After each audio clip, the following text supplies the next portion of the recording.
So ayan guys, welcome to my channel. So for today's vlog, ang gagawin natin ay papalit tayo ng crankcase bearing. Kasi kapag naka low RPM ako, mayroon ako naririnig na lumalagotok yung tunog niya dito sa crankcase natin, dito banda sa may panggilid. So nabuksan ko na to dati nung hindi pa dumarating yung pyesa natin.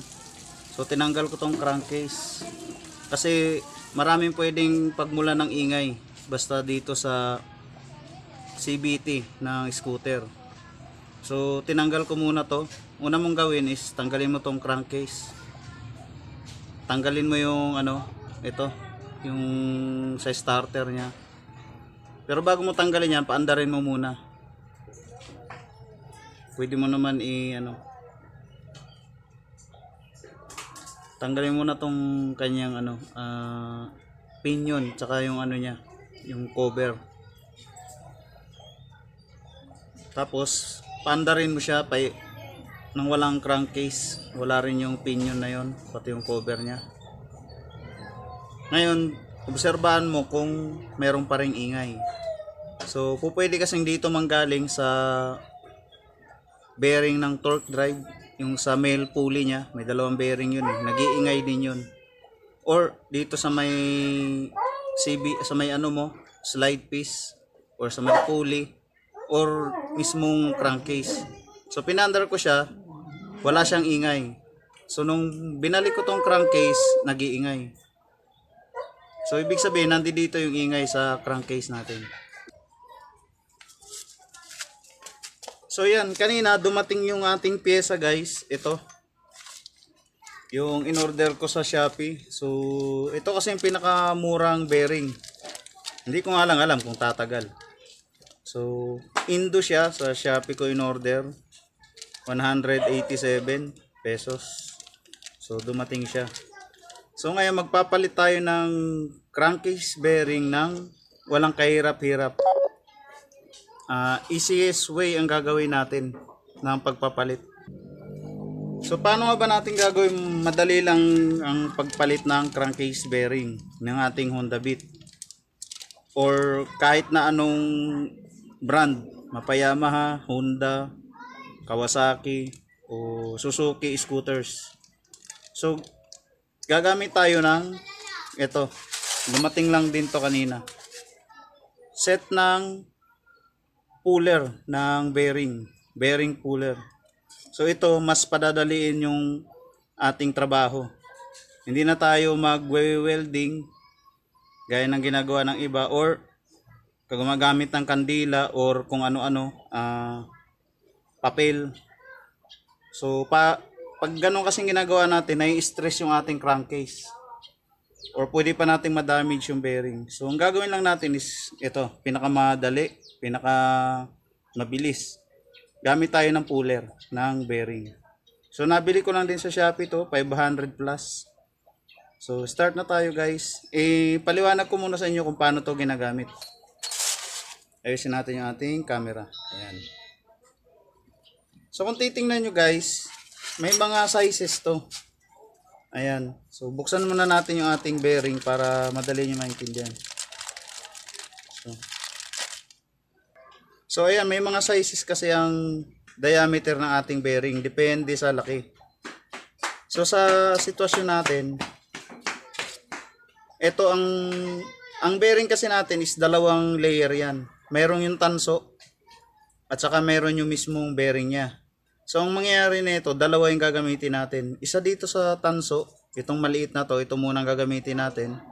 Susunod natin ito dito sa mismong bearing pag hinugot na natin.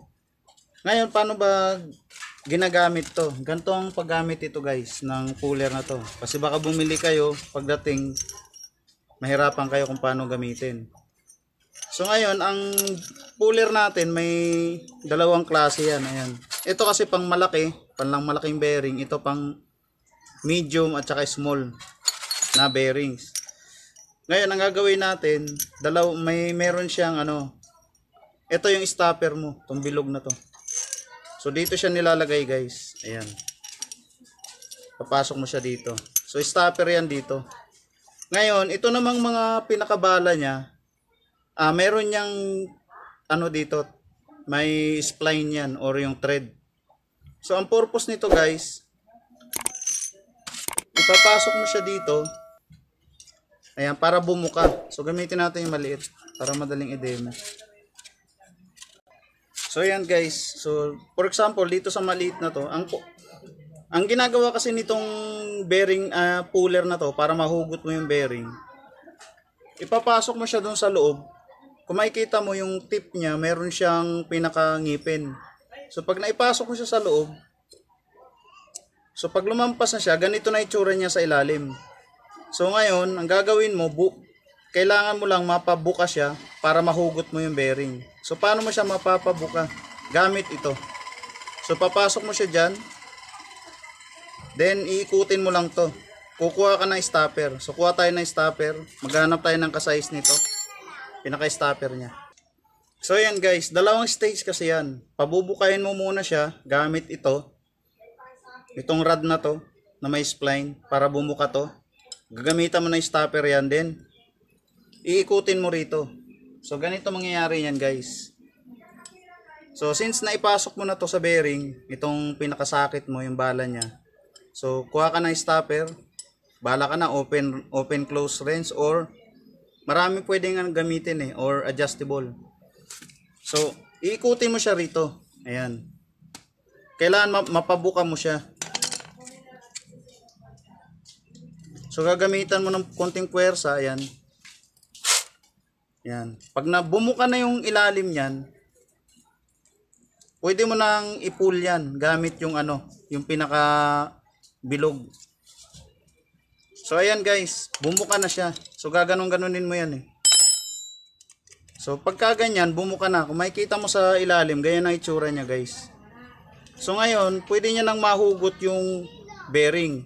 Huwag masyadong buka kasi baka sumabit naman dito sa sa puti. So ganyan itsura niya. Pagka naibuka na sa ilalim yan, tsaka mo na to gagamitin. Dito na to papasok. Yan. Gamit yung stopper na bilog na bakal. Ito.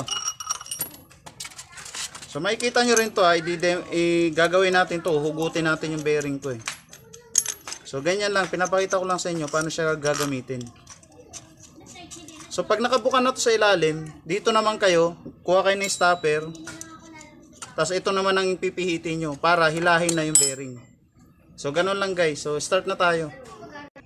So ang gagawin natin, hugutin muna natin to guys. Then start na natin, hihilahin na natin yung bearing. Magpapalit na tayo. So hugutin na natin tong crankcase natin. So yan, kita na yung bearing. So uunahin natin guys ito, yung tanso na yan pagtanggal. Then next natin yung bearing na mismo. So start na tayo, gawin natin, hugutin natin yan. So yan, start na tayo ng paghugot ng ating bearing. So gamitin natin, gaya ng sabi ko, ito munang maliit na puller. So ayan, so pasok nyo muna to dito, kita ba? So ayan, ito yung pinakamaliit pinakamaliit. So pasok nyo yan dito, kailangan muna matanggal natin yung tanso. So dalawang huhugutin natin yung tanso dito sa may bearing at saka yung mismong bearing.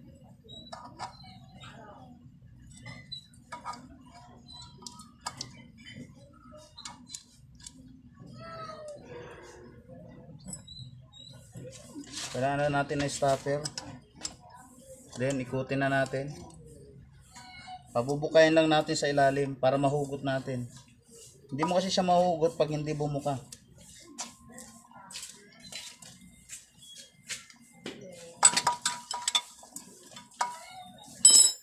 So, testingin mo lang kung pwede nang hugutin.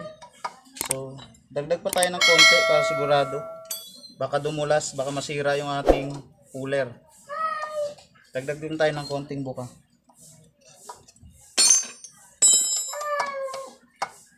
So konti pa, dagdag pa tayo.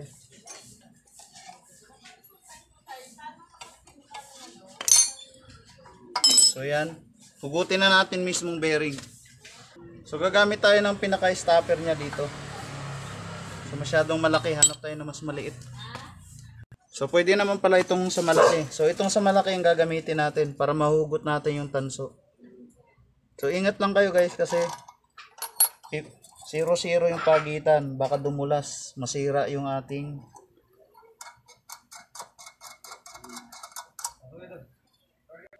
So ganyan na itsura niyan guys. Ayan.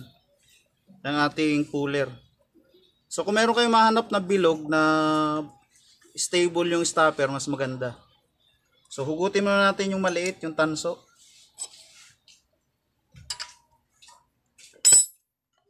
Okay, start na tayo. Hugutin natin siya. So ganito lang kadali yan. Stopper mo to, then dito mo pipihitin para mahugot yung bearing.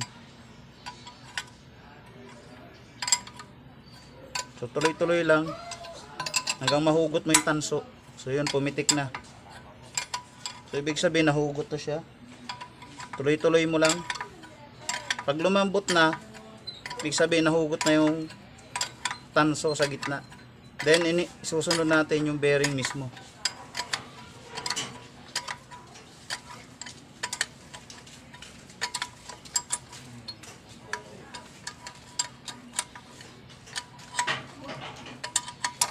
So yun, pumitik na guys. Ganun lang kadali. So ayan na oh, nahugot na natin yung tanso. Ayan. So tanggalin natin.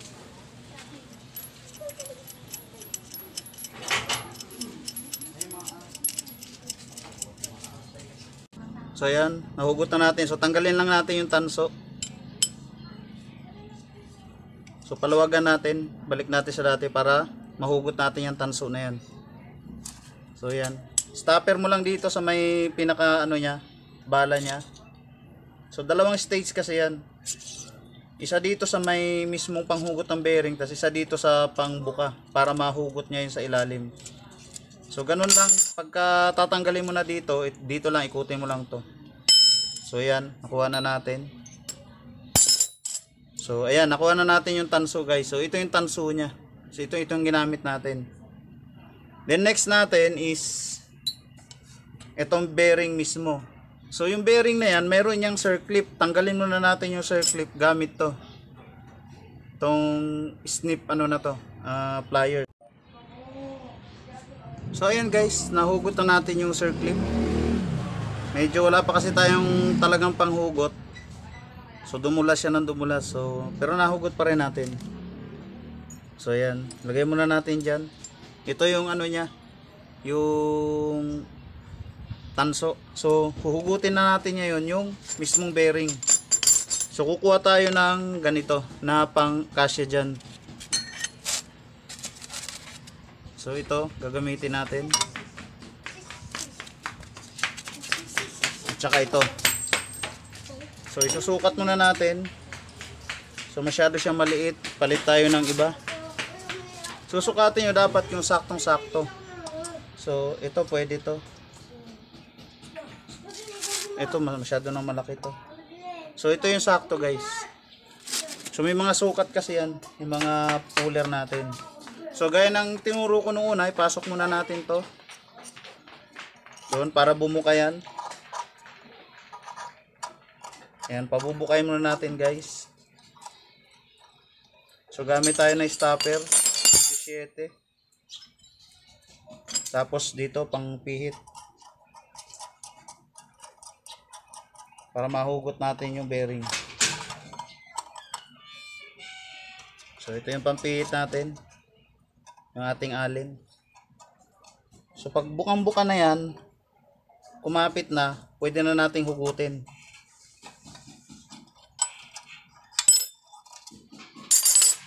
So ayan guys, nakabuka na siya. So konti pa para hugot, ipit na ipit. So ayan, sagad na. Hindi natin pwedeng ano pa, sagad pa. So gamit tong malaki, hugutin natin siya. So sana hindi siya dumaplis kasi saktuhan lang guys. Ayan, 0-0.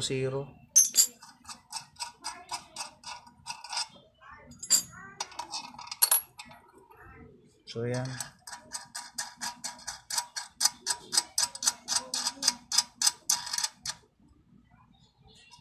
Ingat lang tayo kasi pag dumulas to, pwedeng masira yung ating crankcase. So gamit tayo ng 18mm. Dito naman sa nut, pang stopper natin para mapihit natin maigi.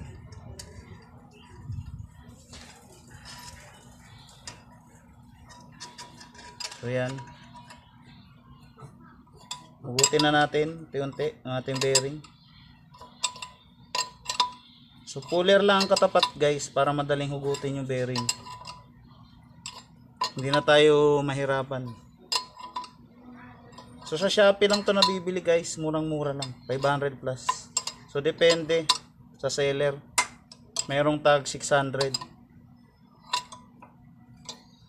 So pag lumagutok na, ibig sabihin umaangat na yung bearing natin. So sagad na lang natin paghugot.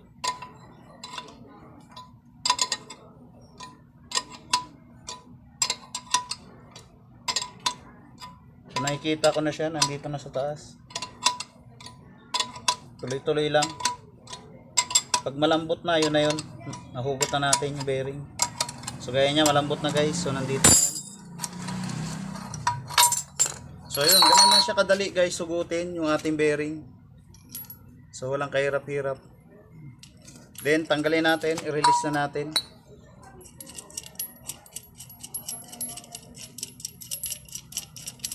So ito lang po ang pinakamabilis, pinakamadali. Gumamit tayo ng tamang tools. Gamit tayo ng bearing puller. Para hindi tayo mahirapan sa pagtanggal at hindi rin ma-damage yung ating crankcase. So yan, gagawin natin pag nahugot na, tanggalin natin yung bearing dito. So ito, stopper, then ikutin lang natin guys. So yan. Ito kasi ang trabaho nito, pabukahin dito para malak yung bearing. Ito naman trabaho nito, stopper, para hilahin ito gamit itong nut. Saka ito, yung bakal na to, na bilog, para mahugot yung bearing. So para ganun lang po yan, para hindi kayo mahirapan. Aware na kayo kung paano gamitin to. So ang problema natin, nasobrahan ng buka. So gamitin lang natin ng long nose. Ibalik lang natin to. Kasi moving part naman yun, malambot lang yan guys. Para mahugot natin yung yung bearing. So yun, ganun lang kadali. So okay na, ganun lang siya kadali guys. So hindi na natin kailangan kung ano-ano pa, gumamit ng kung ano-ano, kandila. So nai-stress yung ating crankcase. So lilinisin ko lang tong crankcase, daming grasa. Then ikakasa na natin tong bagong bearing natin.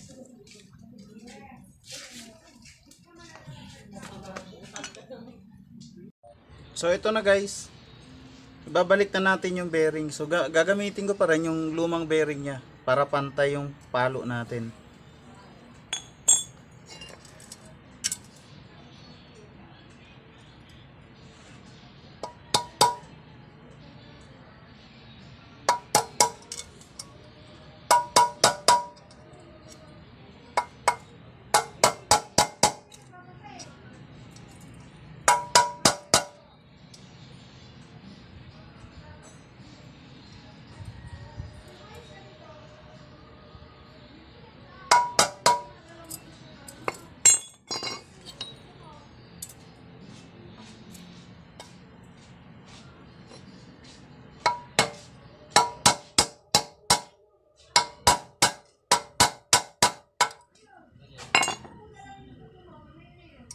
So yan, malapit na.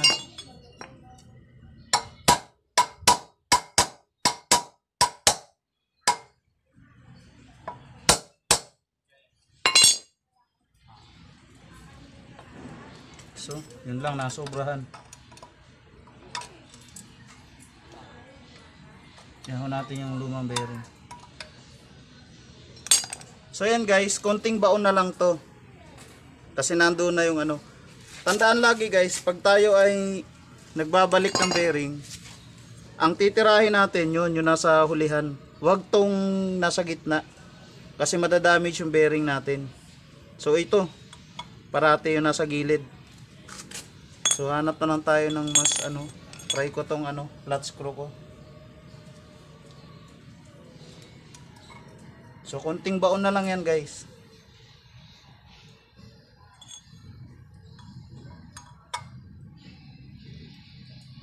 So ito na lang yung tubo.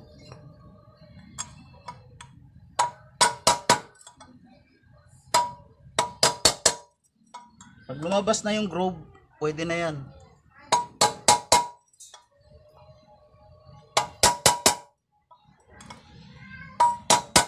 Ay shit, tinamaan. Kaya nun, umusod, tinamaan yung bearing.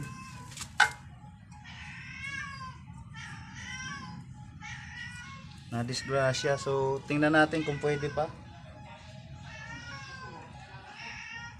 Pero tingin ko cover lang naman to. Tinamaan yung cover niya. So tingin ko okay lang to. Cover lang naman to.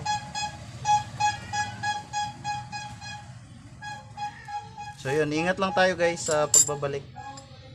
So ito na lang flat screw ang gagamitin ko. Papantayin ko lang. Kita naman na yung kabitan ng circlip.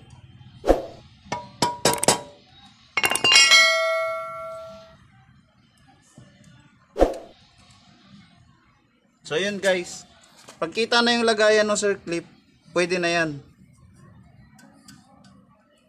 So ikabit na natin yung circlip, then kabit na natin sa motor natin.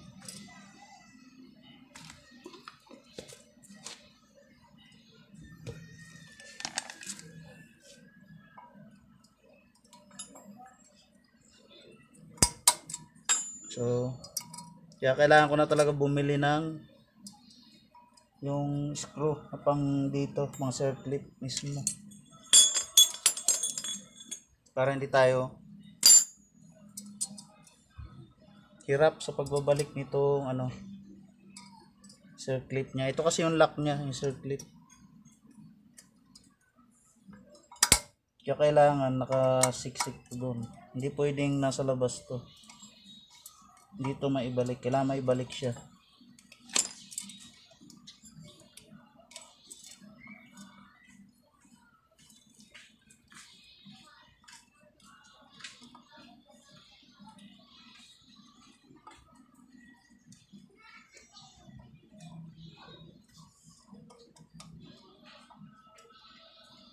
So nabugbog yung ating circlip guys.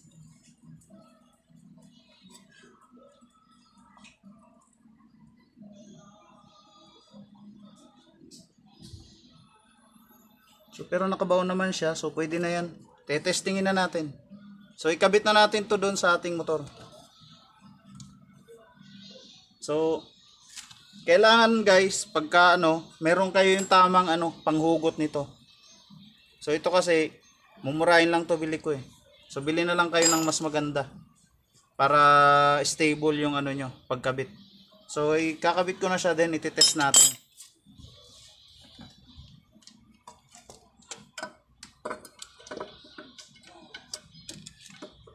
So madali lang siyang hugutin pag may bearing puller. So medyo nagka-trouble tayo ng konti sa sa circlip. Yung lock, kung kailan yun lang dapat yung madaling kunin, hugutin. Kasi wala tayong mismong panghugot. Kaya advice ko, kuha lang kayo ng panghugot talaga. Para smooth lang yung gawa nyo. So yun lang guys, gano'n lang siya kadali yung paghugot. Then paandarin ko na to, titingnan ko kung mawawala yung lagutok. Lagutok yung naririnig ko rito eh, pagka mabagal yung takbo. So ititest muna natin siya.